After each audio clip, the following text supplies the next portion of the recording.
Jai Yun looked up, brushing a strand of hair from her face. "Making it better by making it simpler," she said, holding up the rifle's core. "See all these adaptive response modules.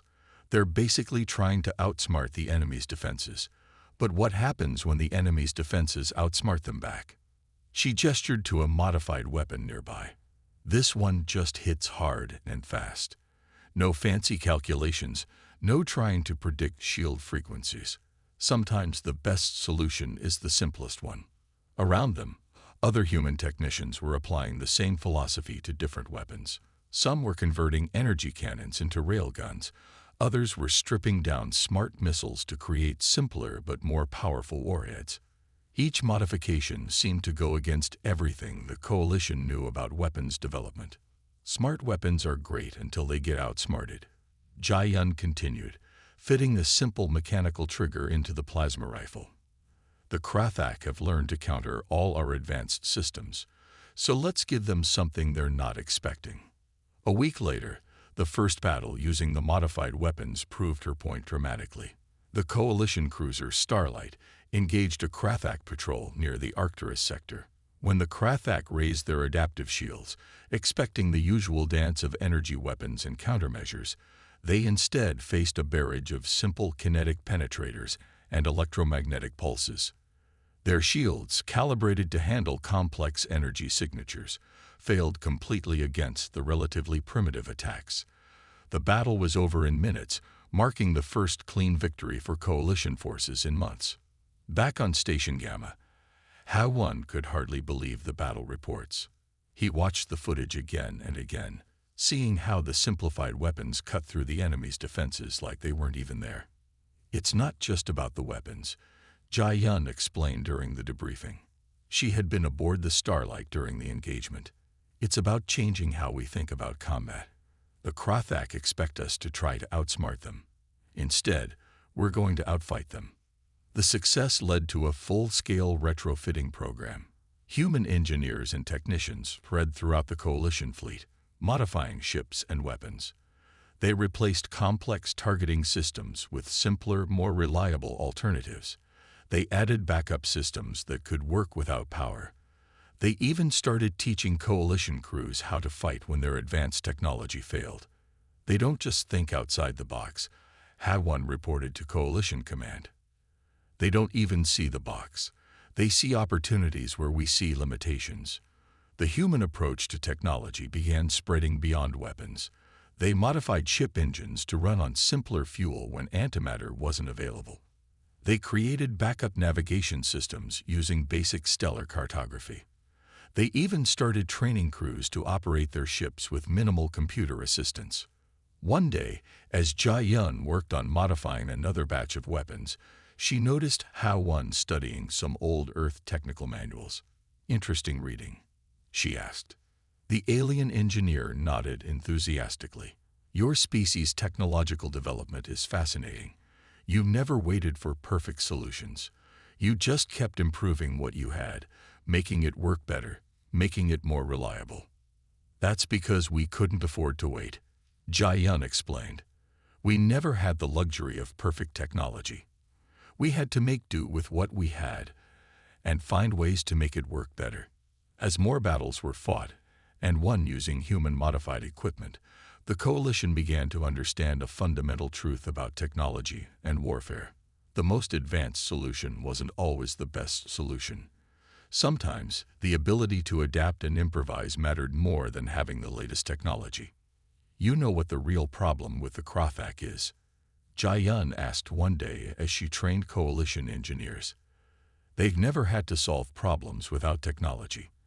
They've never had to think their way around limitations. That's their weakness." Ha-1 watched as she demonstrated how to maintain a weapon using basic tools and spare parts. The Coalition engineers, used to replacing entire systems at the first sign of trouble, were learning to repair and adapt instead. "In a way," he mused, "our advanced technology made us vulnerable. We became so dependent on it that we forgot how to fight without it." Jai Yun nodded.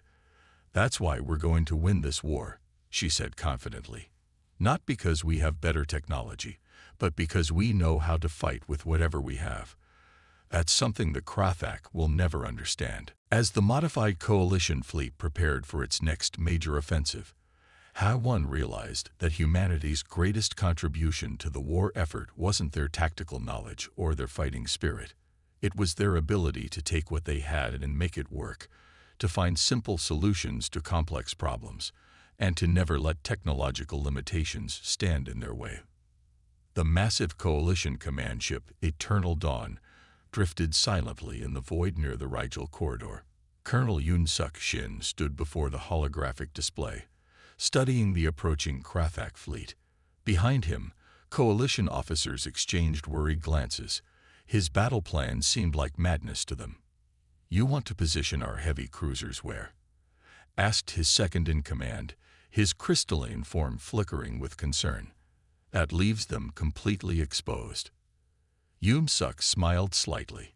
"Exactly. The Krathak will see what looks like a mistake. They'll move to exploit it. And that's when we'll show them what humans mean by springing a trap." Around him, the bridge crew, a mix of humans and aliens, prepared for battle. The humans seemed calm, even excited. The aliens tried to hide their nervousness. They had spent their entire careers following precise battle doctrines.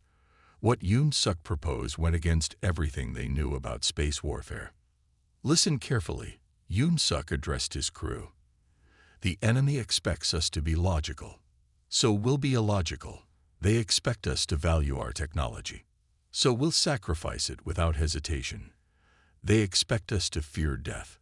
So we'll make them fear life." The battle began conventionally enough. The Krathak fleet approached in perfect formation, their ships moving with mechanical precision. Then Yoon-suk's plan sprang into action. Coalition mining ships, normally used for asteroid extraction, suddenly activated their powerful cutting beams. Not against the enemy ships, but against nearby asteroids, creating clouds of high-velocity debris that played havoc with the Krathak's sensitive sensors. "Now," Yoon-suk commanded, "execute Pattern Chaos 1."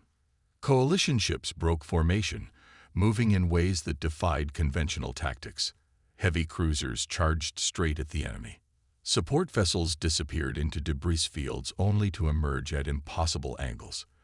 Fighter squadrons flew patterns that looked random but were carefully choreographed to create maximum confusion. "Sir," called out a sensor operator, "the Krathak battle network is showing signs of strain. Their ships are having trouble coordinating their responses." Yoon-suk nodded. This was what he had counted on. The Krathak relied heavily on their integrated battle network, each ship sharing data and responding as part of a perfect whole. But that perfection became a weakness when faced with apparent chaos. A Krathak battleship, attempting to target a coalition cruiser, found itself shooting at empty space as its target performed a maneuver that violated several laws of tactical sense, but worked perfectly. Another Krathak vessel, trying to predict the path of an incoming fighter squadron, had its computers crash as they attempted to calculate too many random variables. "They're trying to make sense of our movements," Yoon-suk explained to his crew. "Their computers are looking for patterns that don't exist. The more they try to understand, the more confused they become." The battle reached its peak when Yoon-suk ordered several damaged coalition ships to deliberately ram their Krathak counterparts. The enemy, expecting rational opponents who would retreat when damaged, was caught completely off guard by this apparent suicidal behavior. "Sir," the tactical officer shouted, "the Krathak fleet, they're retreating." It was true. For the first time in the war, a Krathak battle group was withdrawing in disarray. Their perfect formations had broken down. Their coordinated responses had devolved into individual ships trying to save themselves. As the enemy fled, cheers erupted across the coalition fleet, but Yoon-suk remained focused, already planning the next phase. "This is just the beginning," he told his crew. "Now we push our advantage." They thought they understood warfare because they understood technology. We'll show them that true warfare is about the warrior's spirit.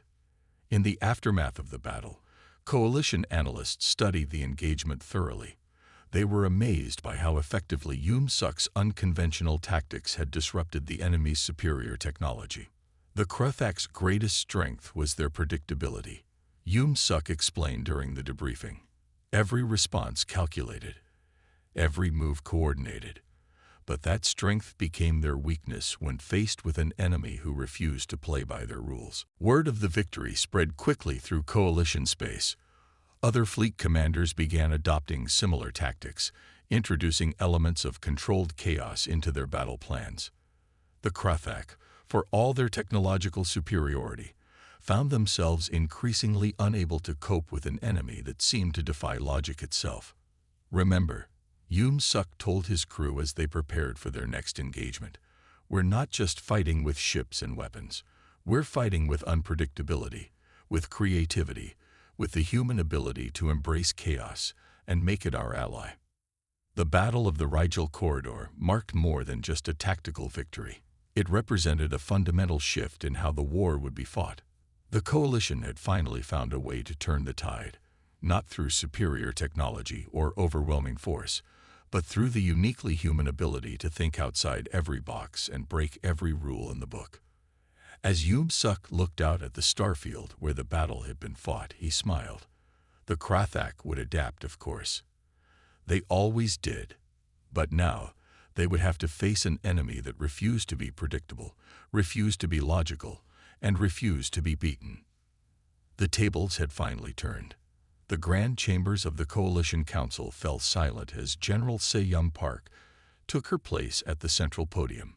Behind her, massive screens displayed battle data from hundreds of engagements against the Kruthak. Each one showed the same pattern: the enemy's ability to adapt and counter every strategy the Coalition deployed. "Honorable Council members," Se-Yum began, her voice steady and confident. "We've been fighting this war the wrong way from the start. We've been fighting their kind of war, predictable, logical, bound by rules they understand. It's time they fought ours instead." She gestured to the screens, which now showed footage from Earth's military history. "Look at how humans wage war. We don't follow a single doctrine. We don't stick to established patterns. Every battle, every engagement is unique." The alien council members shifted uncomfortably in their seats. Many of them had lived for centuries, some for millennia. They had built their civilizations on order, on predictability, on careful planning. What Se-Yum proposed seemed like madness to them. "You're suggesting we abandon proven military doctrine?" one counselor asked, their crystalline form flickering with concern. "No," Se-Yum replied. "I'm suggesting we multiply our doctrines, make them impossible to predict. The Kruthak adapt by analyzing patterns and developing counters, so we'll give them no patterns to analyze." She brought up new tactical displays, showing her proposed reorganization of the coalition fleet. Ships would no longer operate in standard formations. Communication protocols would change randomly. Battle plans would be created and modified on the fly. "Look at this simulation," she said, starting a battle projection. The simulated coalition ships moved in ways that seemed random, but actually followed carefully controlled chaos theory. "The Kruthak computers will try to predict our movements. But how can they predict what we ourselves don't know until the moment we do it?" The council chamber erupted in discussion. Some members argued that such radical changes would lead to disaster. Others saw the potential in Se-Yum's strategy. The debate raged for hours until finally, the council leader raised a hand for silence. "Show us," they said simply. "One battle. You have one chance to prove this can work." Within days, Se-Yum's plan was put into action. The coalition fleet facing the Kruthak in the Deneb sector was reorganized under human doctrine. Ship captains were given unprecedented freedom to make tactical decisions. Communication protocols were scrambled and reshuffled constantly. The Kruthak struck first, expecting another predictable engagement. Instead, they found themselves facing an enemy that seemed to operate on pure chaos. Coalition ships jumped in and out of combat, apparently at random. Weapons fired from unexpected angles. Communications came in bursts of seemingly meaningless chatter that somehow coordinated devastating attacks. Humans don't just embrace chaos, Se-Young explained to her staff as they watched the battle unfold. We weaponize it. We turn uncertainty into an advantage. The Krathak can't adapt to what they can't predict. The battle became a turning point. The Krathak fleet, for all its technological superiority, found itself unable to establish any kind of effective defense. Their adaptive systems, designed to identify and counter patterns, were useless against an enemy that refused to show any patterns at all. Word of the victory spread quickly through coalition space. Other fleet commanders began requesting training in human combat doctrine. Se-Young found herself traveling from system to system, teaching alien warriors how to think like humans. Forget everything you know about proper warfare, she told a group of coalition officers. Forget about the right way to fight. There is no right way. There's only the way that works right now, in this moment, against this enemy. The transformation of the coalition military was dramatic. Ships that had once moved in perfect formation now scattered across space like leaves in a storm, only to reform for devastating attacks from impossible angles. Communication systems that had once used rigid protocols now changed their codes and frequencies constantly. Even the way individual warriors fought changed. Alien soldiers, trained for generations in specific combat forms, learned to improvise and adapt. They began to understand what humans had known for millennia, that sometimes the best strategy is to have no fixed strategy at all. The Krathak, masters of adaptation, found themselves facing an enemy they couldn't adapt to. How could they counter tactics that never repeated? How could they predict movements that followed no pattern? How could they fight an enemy that seemed to revel in chaos itself? Se-Young stood again before the Coalition Council, months after her first presentation. The screens behind her now showed victory after victory, each one achieved using different tactics, different approaches, different patterns of chaos. This is how we win, she said firmly. Not by being better at their game, but by making them play our game instead. A game they can't understand because it defies understanding. A game where the only rule is that there are no rules. The council, seeing the results, finally embraced her strategy fully.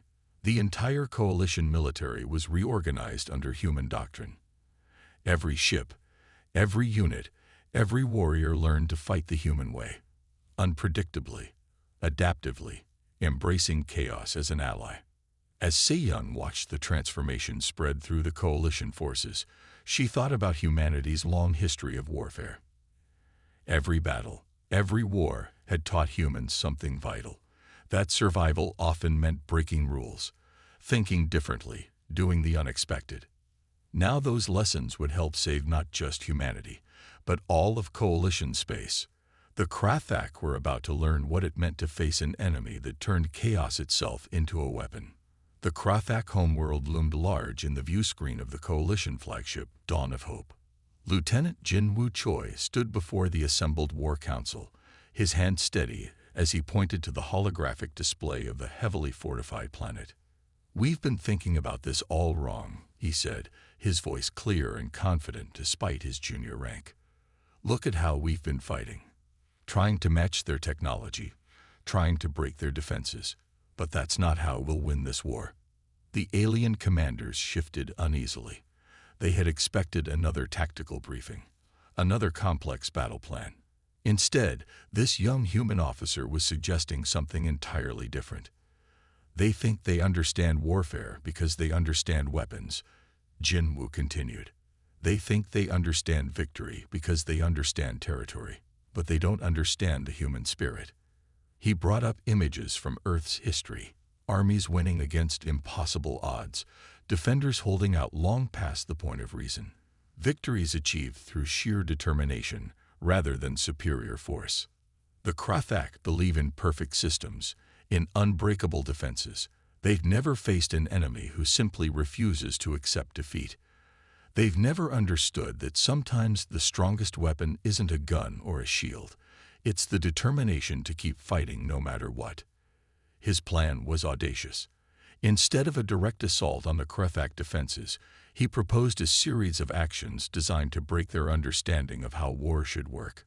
The coalition fleet would do things that made no tactical sense, take risks that seemed suicidal, and demonstrate a complete disregard for conventional military logic.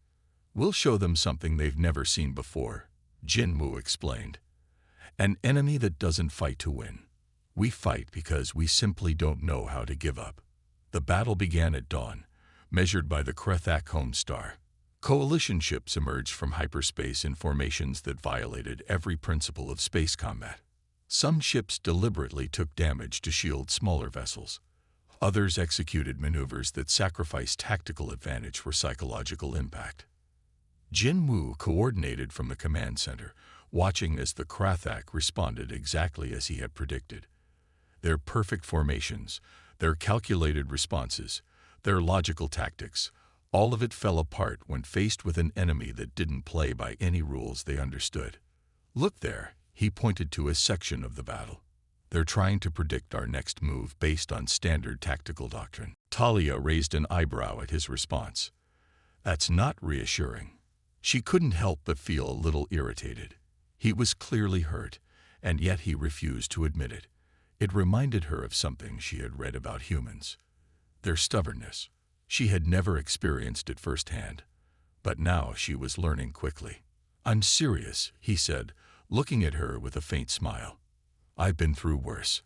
I've survived a lot worse." She studied his face for a moment, unsure of how to respond. The human before her wasn't the image of brutality she had been taught to expect. Instead, there was something in his eyes, a quiet determination, a sense of responsibility. She could see it now. He was the kind of person who didn't give up, no matter what. It was strange and a little unsettling, but it made her realize something important. He wasn't like the human she had been warned about. He was different, and maybe, just maybe, she needed to rethink everything she had believed about his species. Talia shook her head, trying to push the thoughts aside. This wasn't the time for questions. They had bigger problems to deal with. The mercenaries would be back soon, and they needed to move before they got cornered. She looked around again, trying to make sense of their surroundings. The jungle was dense, the trees towering above them like silent sentinels. It would be difficult for the mercenaries to track them in such a place, but it wouldn't be impossible. They would need to be quick, and they would need to rely on each other. For a moment, neither of them spoke. The silence stretched between them, thick with the weight of unspoken words. Talia's mind raced. She didn't want to admit it, but she needed him. "Where do we go from here?" Talia asked, breaking the silence. Her voice was quieter now, as if asking for his opinion was something new, something unfamiliar. She had never had to rely on someone else like this before. Ethan hesitated for a moment, as if he was considering her question carefully. "We head for the mountains," he said finally. "They're less likely to be patrolling there. It's dangerous, but it's our best shot." Talia nodded slowly, though she wasn't sure she liked the idea of heading deeper into the mountains. The terrain would be rough, and she didn't know what kind of dangers lurked up there. But she trusted Ethan, at least for now. She wasn't sure why she felt this way, but something inside her told her that she could trust him. Maybe it was because he had saved her life. Maybe it was because he was the only ally she had left. Or maybe it was because, deep down, she knew he wasn't the monster she had been taught to fear. "All right," Talia said, standing up and brushing the dirt from her clothes. "We'll head for the mountains, but we move fast." Ethan nodded, his expression serious. "Agreed. But we have to be careful. We're not out of danger yet." The two of them started moving through the dense jungle, side by side. Ethan's steps were slower than usual, and Talia could see that he was struggling to keep up. She couldn't help but feel a little guilty. He had risked everything for her, and now he was hurt. She should have done more to help him. But she couldn't change what had already happened. All she could do was keep moving forward, keep pushing through. As they traveled, Talia found herself glancing over at Ethan, every now and then. His breathing was labored, and he looked like he might collapse at any moment. But despite the pain, he never once complained. He kept going, focusing on the path ahead. There was something about his determination that fascinated her. It was unlike anything she had ever seen before. Humans were supposed to be reckless, quick to anger, driven by violence. But this man, this soldier, was different. He was calm, focused, and unshaken by the danger around them.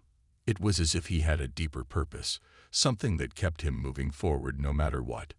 Talia didn't know what to make of it. She had spent her whole life hearing about the cruelty of humans, about their constant need for conflict. But now, here she was, walking beside one who was calm in the face of danger, selfless even in the most challenging moments. Was this the same species she had been taught to fear? As they climbed a steep hill, Talia reached out a hand to steady Ethan, who had stumbled slightly. His grip on her arm was firm, but weak. Talia didn't need any more prompting. She bolted, her legs moving faster than she thought possible. Behind her, she heard the human's rifle fire again, followed by a series of explosions that shook the ground beneath her feet. She didn't look back. All she could focus on was running, putting as much distance as possible between herself and the chaos. She managed to make it to a nearby ravine, her breath coming in ragged gasps. She ducked behind a rock, trying to steady herself, trying to process what had just happened.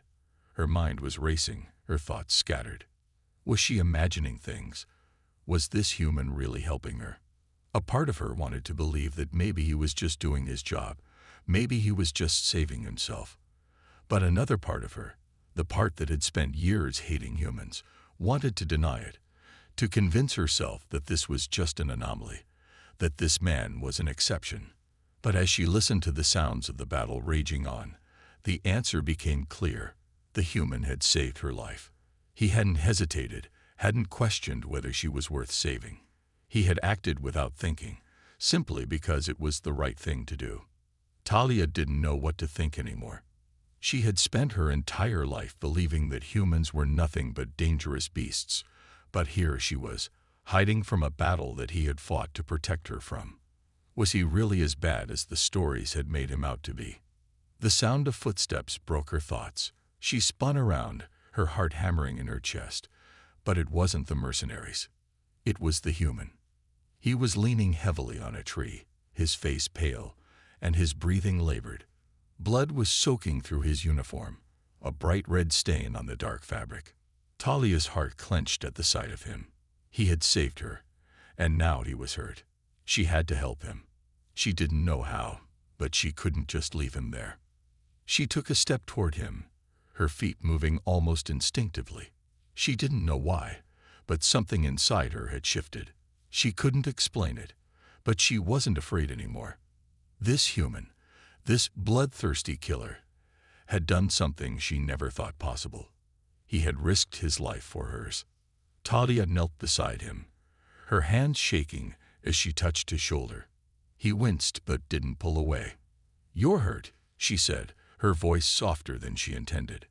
The human gave her a small, almost amused smile despite the pain. "Couldn't let you face those guys alone," he said, his voice rough. "Name's Ethan Drake." Talia's eyes widened as she looked at him. She had never heard a human speak so calmly, so matter-of-factly. "Talia," she replied, barely above a whisper. For a moment, the two of them just sat there in silence, the sound of distant gunfire fading into the background. Talia didn't know what to say. There was so much she wanted to ask him, so much she didn't understand. But for the first time, she didn't feel like the stories about humans mattered. Maybe there was more to this man than she'd been led to believe. "Why did you help me?" she asked, her voice cracking a little. They made their way toward the ridge, trying to move quickly, but without making too much noise. The last thing they needed was to give away their position. As they reached the top of the ridge, Talia looked down and saw the unmistakable shapes of the mercenaries emerging from the jungle. They were closing in fast. There were at least 20 of them, heavily armed and ready for a fight. Talia's stomach dropped. It was a small army, and they were armed with advanced weapons that she had no experience with. But she wasn't going to back down. Not now. Not when they were so close to victory. "We'll have to make every shot count," Ethan said, his voice low but filled with resolve. He crouched behind a large rock at the top of the ridge, his rifle in hand. Talia didn't know how to fight like this, how to use a weapon to kill. But she had seen enough of human combat to know that there was a rhythm to it, a way of thinking. She could follow his lead. She had no choice. Ethan motioned for her to stay low, and she obeyed, crouching beside him. They watched as the mercenaries advanced, their faces grim and determined. The sound of their boots crunching on the dry earth made Talia's heart race. They were so close now. "They'll be on us in less than a minute," Ethan whispered, his eyes scanning the mercenaries. "Get ready." Talia took a deep breath, steadying herself. She wasn't ready for this. No one was ever ready for this kind of violence. But it didn't matter. There was no choice but to fight or die. She gripped a rock in her hand, her fingers tightening around it as if it could somehow protect her. And then the first shot rang out. The sound of gunfire shattered the quiet of the jungle. The mercenaries returned fire, their blaster bolts streaking through the air. Talia felt her heart jump in her chest. The battle had begun. Ethan was quick, his rifle blasting in the direction of the mercenaries. One of them dropped to the ground, his weapon falling from his hands. Ethan moved like a shadow, fast and efficient, his shots precise. Talia couldn't take her eyes off him. He was a force to be reckoned with, a true warrior, and she couldn't help but feel a rush of admiration for him. But there was no time for admiration. The mercenaries were closing in, and they had to fight to survive. Talia's mind raced as she looked around for any advantage they could use. There was nothing. They were exposed, and the enemy was too many. "We need to move," Talia shouted over the noise of the gunfire. "We can't stay here." Ethan didn't hesitate. He signaled for her to follow and then took off, moving swiftly down the ridge toward the trees below. Talia followed close behind, her heart pounding in her chest. They couldn't stop now. Not when they were so close. They reached the base of the ridge and ducked behind the thick foliage of the jungle. The mercenaries were still coming, but the dense trees would offer them some protection. For now, at least. Talia turned to Ethan, her breath coming in sharp gasps. "We can't keep running. We have to finish this." Ethan nodded, his face set with determination. "I know. We'll make our stand here." The two of them stood side by side, their backs against the trees, their weapons ready. The mercenaries were closing in fast, but Talia wasn't afraid anymore. With Ethan by her side, she felt a strange sense of strength. They could do this. They would survive. As the mercenaries emerged from the trees, Talia and Ethan opened fire. The fight was fierce, the air filled with the deafening sounds of gunfire and explosions. But they didn't give up. They fought with everything they had. And in the end, it was enough. The mercenaries were defeated, their bodies littering the jungle floor. Talia and Ethan stood amidst the wreckage, bloodied and bruised but alive. They had won. The final stand had worked. Talia turned to Ethan, her heart swelling with gratitude. "You saved me," she said quietly. Ethan's gaze softened. "We saved each other." For the first time, Talia realized that maybe, just maybe, humans weren't so different after all. The battle had ended, but the war was far from over. The jungle, now quiet after the chaos of gunfire and explosions, seemed to breathe a sigh of relief. The air was thick with the smell of smoke and the faint scent of burning vegetation. The bodies of the mercenaries lay scattered across the jungle floor, and the silence that followed felt like a heavy weight on Talia's shoulders. She stood beside Ethan, her body battered and bruised from the battle. Her clothes were torn, and the pain in her muscles was intense, but there was something else, something more powerful. She felt alive, but it wasn't just because they had won. It was because, for the first time in her life, She felt a sense of belonging. Before meeting Ethan, Talia had always seen herself as different. She had come from another world, one that was far more advanced than Earth. She had been taught that humans were primitive, their way of life nothing more than a chaotic scramble for survival. Her people had always viewed themselves as the superior species, looking down on Earth and its inhabitants. But everything had changed. Talia's gaze turned to Ethan, who was checking his weapon, his eyes scanning the horizon. His jaw was set, his expression focused and serious. He had been the one to lead them through this fight, the one who had kept them alive when things seemed impossible. And now, standing there, she realized just how much she had misjudged him, and humanity as a whole. "That was something," she said, breaking the silence. Her voice was hoarse, but there was a certain softness to it, a quiet respect she hadn't felt before. Ethan glanced at her, his eyes dark, but with a hint of something softer underneath. "Yeah, it was. But we're not out of the woods yet. We've got to move before more of them show up." Talia nodded, her heart pounding. The mercenaries had been relentless, but they hadn't been the only threat in this jungle. Who knew how many more were lurking nearby? It wasn't safe to stay in one place for too long, not when they knew the kind of enemies they were up against. "Where do we go now?" she asked, glancing around the dense forest. Ethan didn't hesitate. He pulled a small device from his belt and held it up, revealing a glowing map of the area. "There's a safe house nearby, just a few miles away.